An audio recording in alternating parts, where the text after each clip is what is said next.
ఇప్పుడు మనం అమీర్పేటలో యాక్చువల్గా గణేషుని దగ్గరికి వచ్చేసాము. హాస్టల్ వాళ్ళందరూ కలిసి ఇక్కడ పెట్టుకుంటారట. ఇక్కడ మనతో పాటు కొంతమంది ఉన్నారు, వారితో మాట్లాడేద్దాం. మీ పేరు సార్? మహేష్ అండి. మహేష్ గారు చెప్పండి, ఎన్నేళ్ళుగా ఉంటున్నారు ఇక్కడ మీరు? నేను ఇప్పుడు ఇక్కడ దాదాపు 1.5 year నుంచి ఉంటున్నాను. ఈ మండపం అంటే ఎన్నేళ్ళుగా పెడుతున్నారు? అది ఇక్కడ హాస్టల్ వాళ్ళందరూ కలిసి యూనియన్గా ఏర్పడి పెడుతున్నారండి. ఇది హాస్టల్ స్టూడెంట్స్ పెడుతున్నారండి అంటే ఓనర్స్. ఇది నేను ఇక్కడ ఉండో 2వ సంవత్సరం. మీరు చెప్పండి, ఎన్నేళ్ళుగా ఉంటున్నారు ఇక్కడ? నేను 6 months నుంచి ఉంటున్నాను ఇక్కడ. 6 months. అంటే లాస్ట్ ఇయర్ గణేషుని చూడలేదు? లేదు, చూడలేదు. లాస్ట్ ఇయర్ ఎక్కడున్నారు? నేను ఇంటి దగ్గర ఉన్నాను, గుంటూరులో ఉన్నాను. ఓకే, అక్కడికి ఇక్కడికి ఇప్పుడు ఈ ఇయర్ ఉన్నారు కదా, సో మీకు ఏమనిపిస్తుంది? ఇక్కడ ఎవరి గల్లీకి ఒకటి వినాయకుడి విగ్రహం పెడుతుంటారండి. చూడడానికి కూడా కొంచెం ఎమోషనల్ అంతా బాగుంటుంది ఇక్కడ. ఎమోషనల్గా కానీ వీళ్ళు చేసే కార్యక్రమాలు మొత్తం డెకరేషన్ ప్రకారం చూసుకున్నా కానీ బాగుందండి. లాస్ట్ టైం కూడా నేను ఉన్నప్పుడు సేమ్ ఇలాగే అన్నదాన కార్యక్రమం అనేది ఇలాగే సెట్ ఇలా ఏర్పాటు చేసేసి బాగా చేస్తున్నాం. ఇక్కడ అన్నదానానికి అది ఎంతమంది వస్తారండి, ఎంతమంది పార్టిసిపేట్ చేస్తారు, ఎప్పుడుంది అన్నదానం? ఈ డేట్ ఇంకా ఈసారి ఫిక్స్ చేయలేదు. నార్మల్గా 1500 members to 2000 members వస్తారు.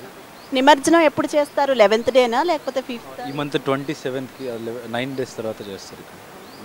ఎలా ఉంటుంది నిమజ్జనం టైంలో? బాగా అంటే జనం రద్దీగా ఉంటుందా? భద్రతా ఏర్పాట్లు అన్నీ బాగుంటాయండి? పోలీస్ సెక్యూరిటీ ఉంటుంది. ఆల్రెడీ ఇప్పుడు కూడా పోలీస్ సెక్యూరిటీ ఉంది. ఈవినింగ్ టైం వస్తారు, ఎవ్రీడే వస్తారు. నిమజ్జనం రోజు కూడా హాస్టలర్స్ అందరూ వస్తారు. యూనియన్ పెట్టి, హాస్టల్ ఓనర్స్ యూనియన్ కాబట్టి ప్రతి హాస్టల్ వాళ్ళు వచ్చి పార్టిసిపేట్ చేస్తారు. ఇక్కడ పూజా విధానం ఎలా ఉంటుందండి?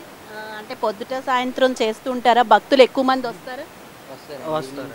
మార్నింగ్ కూడా పూజారి గారు వస్తుంటారు. అట్లనే ఇక్కడ ఉన్న యూనియన్ వాళ్ళు కావచ్చు, స్టూడెంట్స్ కావచ్చు, వచ్చి దండం పెట్టుకుని కొబ్బరికాయ కొట్టేలు కొట్టుకుని ఇట్లా కొంచెంసేపు ఉండేసి వెళ్తూ ఉంటారండి. పొలిటీషియన్స్ వస్తారా అండి ఎక్కువగా? వస్తుంటారు, అంటే రెగ్యులర్గా అని కాదు, ఎవ్రీ ఇయర్ ఎవరో ఒకళ్ళు వస్తూనే ఉంటారు. ఇంతకుముందు నారా రోహిత్ గారు వచ్చారు. అట్లా చాలామంది వస్తూనే ఉంటారు. ఇక్కడ కార్పొరేటర్ గారు కానీ సెలబ్రిటీస్ కూడా వస్తుంటారు.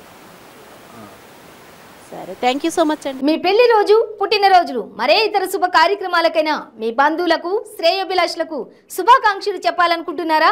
మీ ఇంట్లో జరిగే శుభకార్యాలను టీవీలో చూడాలనుకుంటున్నారా? అయితే ఆలస్యం ఎందుకు?